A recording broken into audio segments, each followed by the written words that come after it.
என்னைக்குமே தலித் அரசியலை பொறுத்த வரைக்கும் எதிர்ப்பு வரும். சாதி என்பது உருவானது அல்ல, அது உருவாக்கப்பட்டது என்பது வரலாறு. திராவிட அரசியல் வேற, சாதிய அரசியல் வேற. ரஞ்சித் சார் வந்து இது வச்சிருக்காரு, நீள பண்பாட்டு மையம் வச்சிருக்கிறாரு. இப்ப அதை வந்து பொலிட்டிக்கல் பார்ட்டியா மாத்துவாங்கன்னு சில பேர் பேசுறாங்க. சோ இப்படிப்பட்ட பேச்சுக்கள்லாம் நிறைய இருக்கு, விவாதங்கள்லாம் நிறைய இருக்கு. அதெல்லாம் வந்து இது இது வகையான தலித் அரசியல் தான், எங்களுக்கு தெரியும். எல்லாத்தையும் கேட்கிறேன், மோகன்ஜி சார்ட்டையும் கேட்கிறேன், தருண் கோபி சார்ட்டையும் கேட்கிறேன், எல்லாம் முத்தையா சார்ட்டையும் கேட்கிறேன், எல்லாத்தையும் கேட்கிறேன். தொடர்ந்து வேணாம், விட்டுருவோம். கொஞ்ச நாளைக்கு வந்து இந்த சாதியே வேணாம்.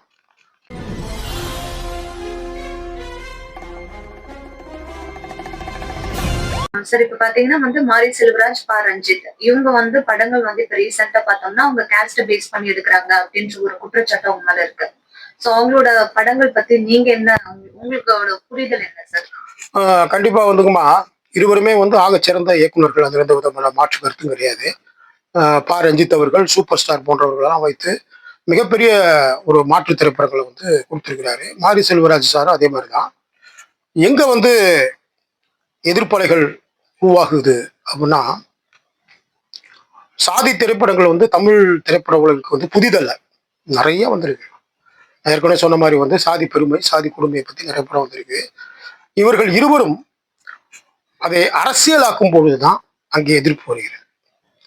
அதுக்காக வந்து சினிமா வந்து அரசியல் பேசக்கூடாதா அப்படின்னு வந்து கேட்டீங்கன்னா பேசலாம், தவறு இல்லை.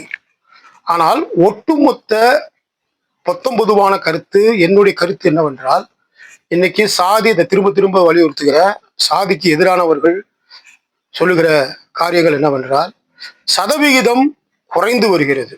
நல்லா புரிஞ்சுக்கணும். 80-90 இருந்த சதவிகிதம் கொடுமைகள் குறைந்து இன்னைக்கு பார்த்தீங்கன்னா அந்த தாழ்த்தப்பட்ட சமூகத்தில் இருக்கிறவர்கள் எல்லாம் தலைமை பொறுப்புல இருக்கிறாங்க. விஞ்ஞானம் வளர்ந்து விட்டது, அறிவியல் வளர்ந்து விட்டது. அப்படிப்பட்ட சூழ்நிலையில மறைந்து வருகிற சாதியை இவர்கள் திரும்ப தோண்டி எடுத்து அதை காட்சிப்படுத்துகிறார்கள் குற்றச்சாட்டு. அதை அரசியல் இயக்கமாக மாற்றுகிறார்கள், திரையுலகை அரசியல் இயக்கமாக மாற்ற விரும்புகிறார்கள், குற்றச்சாட்டு அதிகமாக இருக்கிறது. இந்த குற்றச்சாட்டிலிருந்து அவர்கள் வெளியே வர வேண்டும் என்றால் உரிமையோடு நான் கேட்டுக்கொள்கிறேன். சக தயாரிப்பாளராக, இயக்குநராக உரிமையோடு நான் கேட்டுக்கொள்கிற காரியம், இந்த தளத்திலிருந்து அவர்கள் வெளியேறி மாற்று திரைப்படங்களை, மிக மிக இன்னும் தேவையான கருத்துக்களை அவர்கள் கூற வேண்டும் என்பது என்னுடைய கருத்து. என்னைக்குமே தலித் அரசியலை பொறுத்த வரைக்கும் எதிர்ப்பு வரும். இது வந்து அண்ணல் அம்பேத்கர் அவர்கள் கற்பி ஒன்றுபடி கலகம் செய்யன்னு சொல்லியிருக்கிறார். இன்னைக்கு வந்து பாத்தீங்கன்னா கலகம் செய்ய வேண்டிய கட்டாயம் இன்னைக்கு இல்லை. இன்னைக்கு வந்து நமக்கு வந்து என்னன்னா எல்லாம் ஒற்றுமையா இருக்கணும், அவ்வளவுதான். இன்னைக்கு வந்து அந்த ஒற்றுமையை தான் வந்து மாரி செல்வராஜ் அவர்களிடத்திலையும் இயக்குனர் பா ரஞ்சித் அவர்களிடத்தையும் எதிர்பார்க்குது. அப்ப என்ன பிரச்சனை வருதுன்னா, இப்ப எங்களை விட்டுருங்க, இப்ப நாங்கெல்லாம் வந்து போன தலைமுறையை சார்ந்தவர்கள். இப்ப அடுத்த தலைமுறையில் இருக்கக்கூடிய ஒரு இளைஞன், ஒரு நகர்ப்புறமா இருக்கட்டும், கிராமப்புறமா இருக்கட்டும், அவனுக்கு என்னன்னே அதை பத்தி தெரியாது. தெரியாத ஒரு இளைஞன் வந்து இந்த திரைப்படத்தை பார்க்கிறப்ப அவன் தன்னுடைய சாதி என்னென்று தேட ஆரம்பித்து விடுவான். திரும்ப அவனுக்குள்ளார ஒரு சாதிய வெறியை கொழுந்து விட்டு எரியக்கூடிய ஒரு திரைப்படங்களாக இது அமையக்கூடாது என்பது என்னுடைய வலிமையான கருத்து. இப்ப பாத்தீங்கன்னா வந்து மாரி செல்வராஜ், ரஞ்சித் அப்படின்னு சொல்றீங்க. இப்ப மோகன்ஜி, கௌதம் அவங்களாம் கூட அவங்களையும் இதுல நம்ம சேர்க்கணும். என்னன்னு கேட்டீங்கன்னா நல்லா புரிஞ்சுக்கங்க. நீங்க கேட்ட 2 பேரை கேட்டதுனால சொன்னேன். அடுத்து என்னன்னு கேட்டீங்கன்னா நல்லா புரிஞ்சுக்கங்க. இப்போ மோகன்ஜி இருக்கிறாரு, நல்லவளை ஞாபகப்படுத்தினீங்க. இப்ப அவர் வந்து என்ன பண்றாரு, நாடக காதல்னு சொல்லி அவருடைய அந்த நிலைப்பாடை கொண்டு வராரு. அதே மாதிரி பாத்தீங்கன்னா கொஞ்ச நாளைக்கு முன்னாடி பார்த்தேன், அவர் இயக்குனர் நம்ம தருண் கோபி சார் அவர்கள், அவர் ரொம்ப கோபமா ஒரு பேட்டி கொடுத்திருந்தாரு, நானும் எடுப்பேன் படம் அப்படின்னு சொல்லியிருந்தாரு. இப்படி பாத்தீங்கன்னா முத்தையா போன்ற இயக்குநர்கள் எல்லாம் வந்து அந்த தேவர் சமுதாயத்தை சார்ந்த திரைப்படங்களை எடுக்கிறாங்க. அப்ப என்னன்னு கேட்டீங்கன்னா திரும்ப திரும்ப வந்து நான் சொல்ற விஷயம் என்னன்னா, சாதியை வந்து சொல்லாம இருக்க முடியாது. ஏன்னா நம்ம சமுதாயத்தோடு அது பின்னி பிணைஞ்சு கிடக்குது. சாதி, இனம், மதம்லாம் பின்னி பிணைஞ்சு கிடக்குது. அது ஒன்றும் அதை எடுக்காம இருக்க முடியாது. ஆனா அதை வந்து நம்ம கருப்பொருளாக்கி அதை வந்து வன்மமாக்க கூடாதுன்னு தான் கருத்து. நான் சொல்றதெல்லாம் புரிஞ்சுக்கோங்க. என்னன்னா இப்ப வந்து நான் சொன்ன சாதி பெருமை, இப்ப பாரதி ராஜா சார் வந்து நிறைய பண்ணியிருக்கிறாரு, கிழக்கு சீமையில அது இதுவும் பண்ணியிருக்கிறாரு. அதுல வன்மம் இருக்காது. அந்த சாதிக்குள்ளதான் அண்ணன் தம்பி பங்காளி பகையாளின்னு சொல்லி எல்லாம் பண்ணிட்டு அதுக்குள்ளதான் டிராவல் ஆகும் கதை. அடுத்த சாதி மேல எந்த விதமான ஒரு குற்றச்சாட்டோ அந்த கதாசிரியர்கள் வந்து எதுவும் பண்ணியிருக்க மாட்டாங்க. ஆனா இப்ப என்ன கேக்குதுன்னா தொடர்ந்து ஒரு குறிப்பிட்ட சாதி பிற சாதிகள் மேல குற்றம் சாட்டிக்கிட்டே இருக்கிறப்ப அவர்களுக்குள்ளார அது வன்மமா மாறுது, திரும்ப அது வன்மமா மாறுது. ஒரு கிராமத்துல நடக்கிற கலவரம் வந்து இப்ப திரும்ப சினிமால நடக்கிற மாதிரி ஆகும். இதை தான் நம்ம வந்து மறுக்கிறோமே தவிர, நீங்க தாராளமா சொல்லுங்க, சாதியினுடைய வரலாறை சொல்லுங்க, ஒடுக்கப்பட்டதை நசுக்கப்பட்டதை தாராளமா நம்ம சொல்லலாம், தவறு கிடையாது. ஆனால் அது வந்து காழ்ப்புணர்வோடையும் வன்மமாகவும் அதை வந்து பிற சாதிகளை குற்றச்சாட்டி அவர்களை வந்து எதிர்க்கக்கூடிய மனநிலைமையை சமகாலத்து சமுதாயத்திற்கும் எதிர்காலத்து இளைஞர்கள் மத்தியிலும் செலுத்தக்கூடாது என்பது என்னுடைய ஆணித்தனமான ஒரு கருத்து. அந்த வகையில நாங்கள் முரண்படுகிறோம். மற்றபடி வந்து அவர்களுக்கும் எங்களுக்கும் எல்லாம் ஒண்ணுமே கிடையாது, எல்லாம் ஒண்ணுதான், நம்ம எல்லாம் ஒண்ணுதான். நாங்கெல்லாம் முத தலித் இலக்கியத்துல அவ்வளவு தூரம் வந்து டிராவல் ஆயிருக்கிறோம், அவ்வளவு தூரம் காரியங்கள் செஞ்சிருக்கிறோம், தலித் கலை விழாக்கள் பங்கு பெற்றுக்கிறோம், நடத்தியிருக்கிறோம். அதனால வந்து எல்லாமே சக பயணிகள் தான். ஆனா என்ன வந்து என்ன கேட்டீங்கன்னா, இது ஒருவேளை வந்து பா ரஞ்சித் அவர்களும் மாரி செல்வராஜ் அவர்களும் அவர்கள் அரசியல் இயக்கமாக இதை கொண்டு வரலாம், சினிமாவை வைத்து ஒரு அரசியல் ஏற்கனவே சொன்ன தவறு கிடையாது, மாற்ற விரும்புகலாம். அப்படின்றப்ப வந்து பாக்குறீங்க சினிமா உலகம் வந்து பாத்தீங்கன்னா அதுக்கு ஏற்ற தளம் அல்ல என்பது என்னுடைய கருத்து. என்னன்னா சினிமாவை வைத்து நீங்கள் அரசியலுக்கு வருவது என்பது உங்களுக்கே தெரியும். நடிகர் விஜயாக இருக்கட்டும், அது எம்ஜிஆர் ஐயா அவர்கள், கலைஞர் ஐயா அவர்களை தவிர வேற யாருக்கும் அது சாத்தியம் கிடையாது. நடிகர் சிவாஜி அவர்கள் கட்சி துவங்கி தோத்து போனாரு. கமலஹாசன் அவர்களுடைய நிலைப்பாடு என்ன நம்ம பார்க்கிறோம். எத்தனையோ பேர் வந்து அந்த திரை புகழை வைத்துக்கொண்டு அவர்கள் கட்சி துவங்க வேண்டும் என்கிற, அரசியலாக்க வேண்டும் என்ற அந்த சிந்தனை மிகவும் கடுமையானது என்பது என்னுடைய கருத்து. எனவே நான் வந்து திரும்ப திரும்ப சொல்றேன், ஏன் மாரி செல்வராஜர் அவர்கள் மீதும் பா ரஞ்சித் அவர்கள் மீதும் தொடர் குற்றச்சாட்டு வருவதற்கு அவர்கள் சாதியை தூக்கி பிடிக்கிறார்கள் என்ற ஒரு குற்றச்சாட்டு இருக்கிறது. சாதியை இல்லாத சாதியை திரும்ப திரும்ப வலியுறுத்துகிறார்கள் என்ற குற்றச்சாட்டு இருக்கிறது.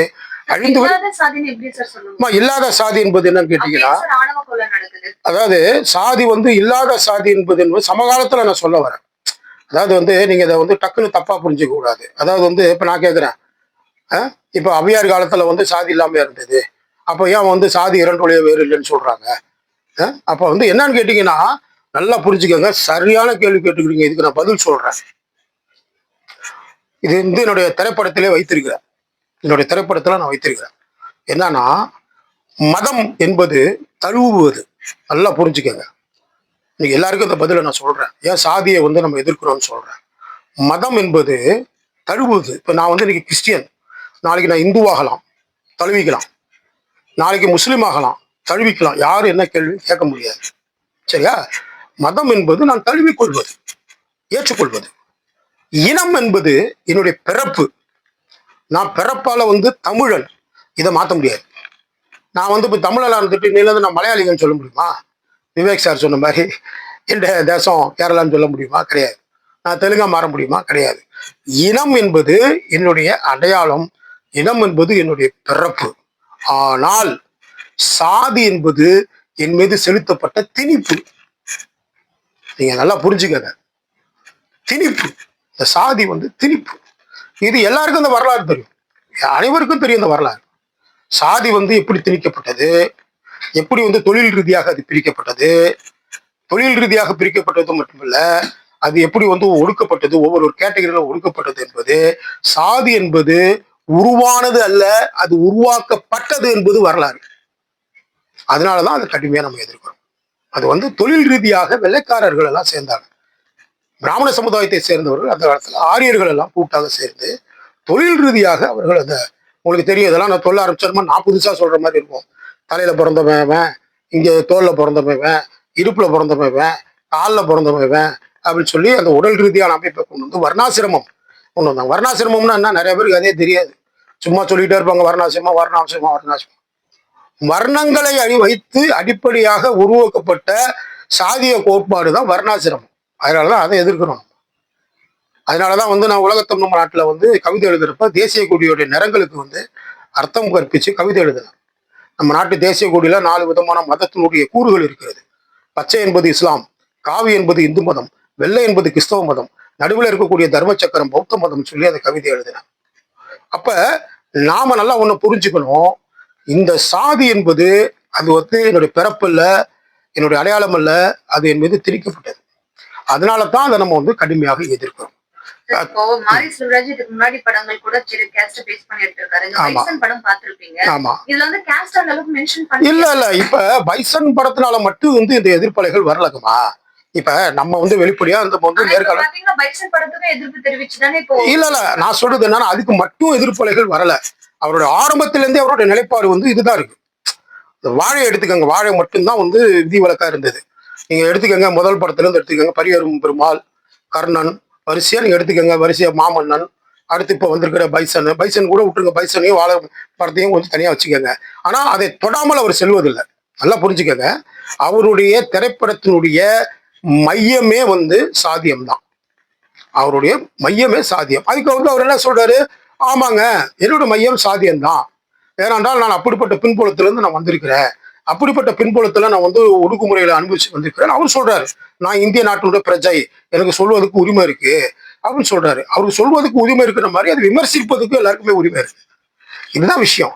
அப்ப சொல்வதற்கு உரிமை இருக்கின்றப்ப வந்து ஒரு முறை சொல்வதும் தொடர்ந்து சொல்லி வலியுறுத்துவதும் சர்ச்சையாக மாறுது. இப்ப அதுதான் விஷயமே.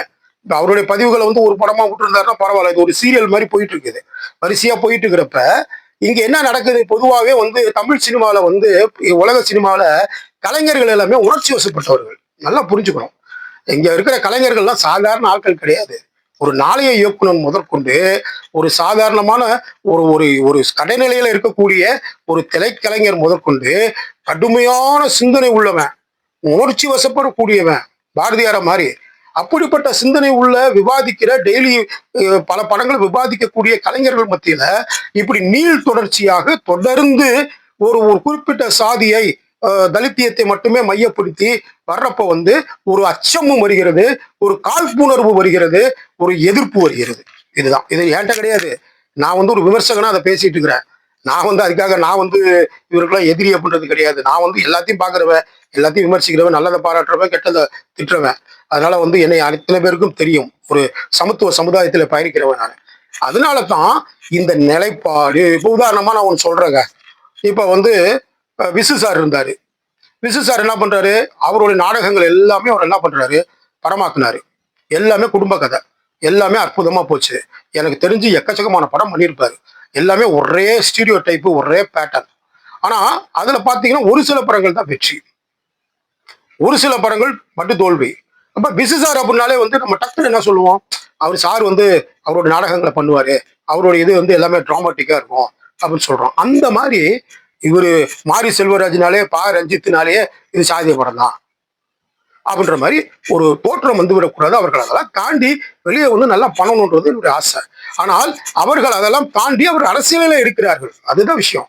ஒரு ரஞ்சித்தா இருக்கட்டும், மாரி செல்வராஜ் சாரா இருக்கட்டும், அவர்களுக்குள்ளாக அரசியல் பயணம் இருக்கிறது. அப்பதான் வந்து என்னன்னு கேட்டீங்கன்னா முரண்பாடு வருகிறது. என்ன முரண்பாடு வருதுன்னா, நல்லா புரிஞ்சுக்கங்க, திராவிட அரசியல் வேற, சாதிய அரசியல் வேற. நல்லா புரிஞ்சுக்கங்க, இது ரொம்ப ஒரு முக்கியமான பாயிண்ட்க்கு நான் வரேன். திராவிட அரசியலை செய்தவர்கள் எம்ஜிஆர், கலைஞர். அது வந்து ஒரு பொதுவான ஒரு இன மக்களுக்காக வந்து அவர்கள் வந்து சினிமாவில் இருந்து கொண்டே அவர்கள் பாடுபட்டு வெளியே வந்து பொலிட்டிக்கல் பார்ட்டி துவங்கினாங்க. ஆனால் எங்கே மாரி செல்வராஜ் அவர்களுக்கும் ரஞ்சித் அவர்களுக்கும் எதிர்ப்பு வருகிறது என்றால், இது திராவிட அரசியல் கிடையாது, தமிழ் தேச அரசியல் கிடையாது, இது சாதி அரசியலை மையமாக வைத்து ஒருவேளை நாளைக்கு ஒரு கட்சி துவங்கலாம். தப்பா நினைக்க கூடாது. இது வந்து சும்மா நான் வந்து ஒரு ஒரு ஒரு இதாக தானே பேசுறேன்னு தவிர அதுக்காக அவங்க துவங்கிடுவாங்க இல்லாதவனை நான் திருப்புவாதமாக சொல்ல வரல. ஒட்டுமொத்தமா எல்லாருக்கும் இருக்கக்கூடிய கருத்தை தான் நான் வந்து ஒரு ஒரு பிரதிநிதியா நான் சொல்லிட்டு இருக்கிறேங்க. நான் அவங்க கட்சி துவங்க போறாங்கங்க, எல்லாரும் பேசுற காரியம் அதுதான். அவங்க வந்து அதுக்காக தான் வந்து பாலிடிக்ஸ் பண்றாங்க, அரசியல் பண்றாங்க, ஊன் அப்படின்னு சொல்லி அந்த பேச்சு இருக்கிறதுனாலதான் நான் சொல்ல வரேன். அப்படி துவங்க பட்சத்தில் அது என்னுடைய பார்வையில இந்த சாதி அரசியலை சார்ந்த இந்த அரசியலை சினிமாவுக்கு ஆகாது என்பது என்னுடைய கருத்து. ஏன்னா சினிமா என்பது கலை, அது ஒரு ஆர்ட், அது ஒரு கலை. இங்க வந்து அந்த திரைப்படத்தை ஒரு குறுகிய வட்டத்துக்குள்ளார கொண்டு வர முடியாது. இதே நீங்க வேற பொதுவான அரசியல் பண்ணுங்க, உங்களுக்கு பிரச்சனை வராது. ஏன் பிரச்சனை வருதுன்னா, இதை வந்து இந்த திரைக்கலையை, இந்த திரைத்துறையை இதை வந்து ஒரு சாதி நீளாக தொடர்ந்து சீரியலாக இதை பண்ணும் பொழுதுதான் இந்த உதாரணமா ரஞ்சித் சார் வந்து இது வச்சிருக்கிறாரு, நீள பண்பாட்டு மையம் வச்சிருக்கிறாரு. இப்ப அதை வந்து பொலிட்டிக்கல் பார்ட்டியா மாத்துவாங்கன்னு சில பேர் பேசுறாங்க. சோ இப்படிப்பட்ட பேச்சுக்கள்லாம் நிறைய இருக்கு, விவாதங்கள்லாம் நிறைய இருக்கு. அதெல்லாம் வந்து இது இது ஒரு வகையான தலித் அரசியல் தான், எங்களுக்கு தெரியும். இது வந்து ஒரு ஒரு எதிர்கலாச்சாரம் தான். குளத்துல கல்லு போட்டு அதிர்வலைகள் உருவாகுற மாதிரி தான். எதிர்ப்பு இல்லாத அரசியல் எதுவுமே வந்து வெற்றி பெறாது, அது வேற விஷயம். ஆனால் இது இந்த சாதி அரசியலை இயக்கமாக மாற்றுவதும், அதை வந்து அதுக்கு திரைப்பட துறையை, திரைப்படங்களை பயன்படுத்துவதும் தான் இங்கே வந்து எதிர்ப்பாகவும் சர்ச்சையாகவும் மாறுகிறது. இதே அவங்க வந்து நாளைக்கு வேற படைப்பு கொடுத்தாங்கன்னா தலையில தூக்கி வச்சுட்டு கொண்டாடுவாங்க, ஓகோ ஆகன்பாங்க. என்னன்னா சொல்றேன், பெரியார் பெருமாளை என்னால மறக்க முடியல, சார்பட்டா பரம்பரையை என்னால மறக்க முடியல. சார்பட்டா பரம்பரைக்கு ஆஸ்கார் விருது கொடுக்கணும், அப்படிப்பட்ட ஒரு படம் அது. எனவே நான் வெளிப்படையாக சொல்லுகிறேன், தயவு செய்து ஒரு சக பயனாளியாக நானும் தலித் இலக்கியங்கள் படைக்கிறவன், தலித் அரசியலை நான் ஈடுபட்டு இருக்கிறவன், எல்லா வகையிலையும் நான் வந்து அப்படிப்பட்ட துறையோடு பயணிக்கிறவன், அத்தனை பேருக்கு தெரியும். நான் விரும்பி வேண்டிக் கொள்வது என்றால், இந்த திரைப்பட உலகத்துல நம்ம வந்து சமாதானமாகவும் சந்தோஷமாகவும் இருக்கணும் அப்படின்னா, இப்படி தொடர்ந்து நான் வந்து இவங்க 2 பேர்கிட்ட மட்டும் கேட்கல, எல்லாத்தையும் கேட்கிறேன். மோகன்ஜி சார்ட்டையும் கேட்கிறேன், தருண்கோபி சார்ட்டையும் கேட்கிறேன், எல்லாம் முத்தையா சார்ட்டையும் கேட்கிறேன், எல்லாத்தையும் கேட்கிறேன். தொடர்ந்து வேணாம், விட்டுருவோம். கொஞ்ச நாளைக்கு வந்து இந்த சாதியே வேணாம். தயவு செய்து வந்து இன்னும் எவ்வளவோ இருக்கு பாருங்க. பார்க்கிங் திரைப்படம் பாருங்க, எவ்வளவு அருமையான ஒரு படம். எவ்வளவு அயோத்தி திரைப்படம் பாருங்க, எவ்வளவு அருமையான ஒரு படம். அப்படிப்பட்ட படைப்புகளை வந்து கொண்டு வந்து, அருமையான அந்த மாதிரி ஒரு படைப்புகளை கொண்டு வந்து மக்களுக்குள்ளார ஒரு ஒற்றுமையை கொண்டு வரணுன்றதுதான் என்னுடைய தாழ்மையான வேண்டுகோள். எனவே வந்து மாரி செல்வராஜ் அவர்களையும் பாரஜித் அவர்களையும் ஒரு படைப்பாளியாக நான் பாராட்டுகிறேன், அவர்களை பார்த்து பிரமிக்கிறேன். ஆனால் அவருக்கு கொண்டிருக்கிற அந்த நிலைப்பாடு சாதி அரசியலை மையப்படுத்தி, சாதி அந்த பயணத்தை மையப்படுத்தி எடுக்கிற திரைப்படங்களுக்கு சற்று நான் முரண்படுகிறேன். அந்த போக்குகளை இதோடு நம்ம வந்து அப்படியே அதை ஒரு பதிவாக வைத்து விட்டு அடுத்தடுத்த தளங்களுக்கு பயணிக்க வேண்டும் என்று நான் கேட்டுக்கொள்கிறேன்.